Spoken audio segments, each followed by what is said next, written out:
आखिर Nicholas Pooran ने फिर दिखा दिया अपना जलवा। धमाकेदार पारी खेलकर जीटी की 4 मैच की जीत का सिलसिला सीधे सीधे खत्म कर दिया। जीटी 12 ओवर में 0 विकेट पर 120 रन बनाकर आगे बढ़ रही थी, लेकिन एलएसजी ने वापसी करते हुए उन्हें 180 रन 6 विकेट पर रोक दिया। निकोलस पूरन की एक और खास पारी के बाद आयुष बदोनी ने, जो कि एलएसजी को आसानी से जीत दिलाने के लिए अपना धैर्य बनाए रखा। दोस्तों, रवि बिश्नोई ने 14वें ओवर की पहली गेंद पर साई सुदर्शन को आउट कर दिया, जिससे खेल का रुख बदल गया। अंतिम 8 ओवर में केवल 60 रन बने, क्योंकि स्पिनर ने दबाव बनाया, जबकि शार्दुल ठाकुर ने अंतिम ओवर में डबल स्ट्राइक के साथ मैच को समाप्त कर दिया। गुजरात टाइटंस की फील्डिंग औसत से कम रही। उन्होंने 3 मौके गंवाए और 1 रन आउट गंवा दिया, जिसमें से 3 मौके पर जोश बटलर ने रन आउट किया। अगर चेस को लेकर कोई संदेह था तो निकोलस पूरन की 64 रन की धमाकेदार पारी ने इस मुद्दे को सुलझा दिया।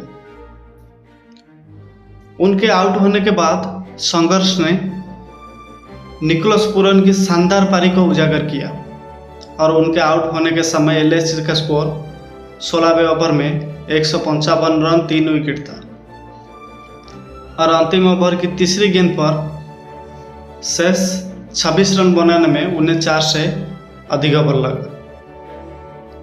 दोस्तों, पूरन का बल्ला स्विंग एक बेजोड़ खूबसूरत थी।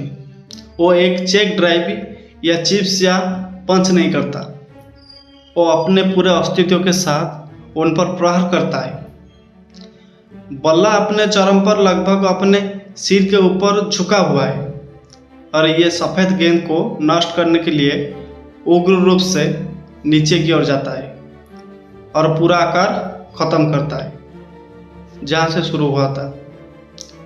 पूरा आकार लगभग पूरा हो गया है। साई किशोर एक आत्मविश्वासी स्पिनर है, जिन्हें हार्दिक पांड्या को घूरने में कोई दिक्कत नहीं है, जैसा कि उन्होंने इस आईपीएल में किया था। और हाल ही में वो कैरम बॉल के अपने ब्रांड पर काम कर रहे हैं, जिसके बारे में उनका ये कहना है कि वो 3 साल से प्रशिक्षण ले रहे हैं। अन्य कैरम संस्करण के विपरीत ये टर्फ, जो कि उनके नीचे की और उल्टा पलटा जाता है, और ये बाएं हाथ के बल्लेबाज के स्पर्श को दूर करने के लिए कुछ हद तक टिकता है। उन्हें इस टूर्नामेंट में इससे सफलता मिली है और आश्चर्य की बात तो ये नहीं है कि उन्होंने पहली गेंद पर ही ओवर द विकेट के लिए प्रयास किया। दोस्तों, इसे मिड विकेट स्टैंड से वापस फेंका गया, क्योंकि पूरन ने इस उग्रता के साथ मारा। किसी तरह टर्फ की धीमी गति से समायोजित करते हुए और साई के चेहरे पर आत्मसमर्पण की एक प्यारी सी मुस्कान थी। गेंदबाज स्टंप के चारों ओर शिफ्ट हो गया और पूरन से दूर निचले साइड आर्म एक्शन के साथ गेंद को स्लेइंग करने की कोशिश की। पूरन 4 गेंद का सामना करके केवल 2 रन बना सके और प्रसिद्ध ने लॉन्ग ऑफ पर एडन मार्करम को भी कैच कर लिया। दरअसल दोस्तों, 13वीं ओवर की पहली गेंद पर सिराज ने धीमी बाउंसर डाली, जो इसी धीमी पिच पर एक बेहतरीन विकल्प था, लेकिन पूरन ने फिर से अपने बल्ले को सही समय पर घुमाया और गेंद को मिड विकेट के ऊपर से क्लास लैंड किया। बाद में दोस्तों, ओवर में एक और धीमी गेंद को शॉर्ट थर्ड पर गाइड किया और उन्होंने अपना अर्धशतक पूरा किया। प्रसिद्ध ने अगला ओवर भी शानदार किया, जिसमें पूरन ने 4 गेंदों पर सिर्फ 3 रन बना दी। लेकिन दोस्तों, जितना ये प्रसिद्ध के फॉर्म और कौशल के बारे में बताता है, उतना ही ये भी बताता है कि पूरन ने कितनी अच्छी पारी खेली। वो जानते थे कि वो गेंदबाज का सम्मान कर सकते हैं, अपने अहंकार को बीच में नहीं आने दे सकते, क्योंकि लक्ष्य का पीछा करना उनके नियंत्रण में था और उन्होंने अगले ओवर में वाशिंगटन सुंदर को आउट करके समीकरण को 31 गेंदों पर 27 रन पर पहुंचा दिया।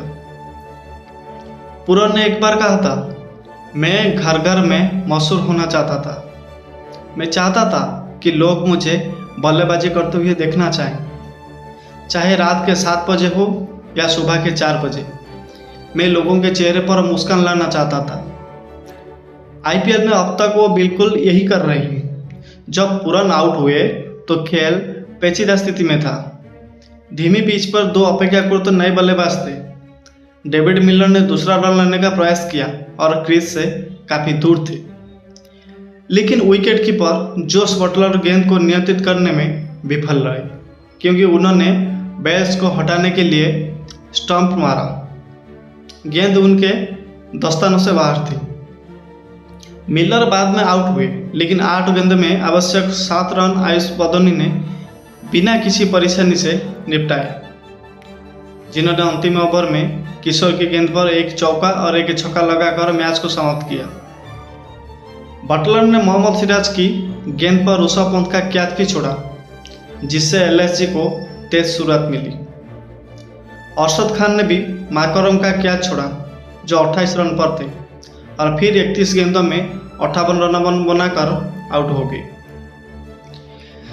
दोस्तों, टी20 के सलामी बल्लेबाजों में व्यस्तता का भाव होता है। यहाँ तक कि शुभमन गिल जैसा शांतचित्त बल्लेबाज भी अक्सर तेज गेंदबाजी की ओर दौड़ पड़ता है।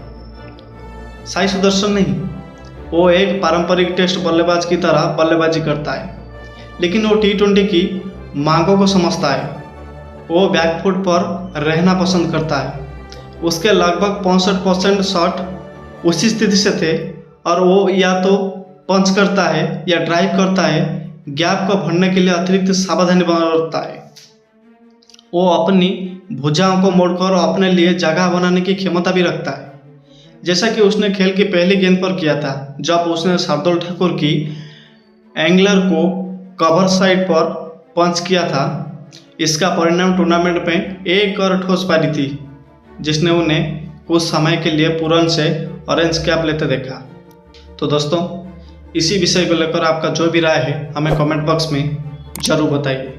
वीडियो को ज़्यादा से ज़्यादा शेयर कीजिए, और हमारे चैनल को पहली बार आए तो सब्सक्राइब करके बेल आइकन को दबा दीजिए। धन्यवाद दोस्तों।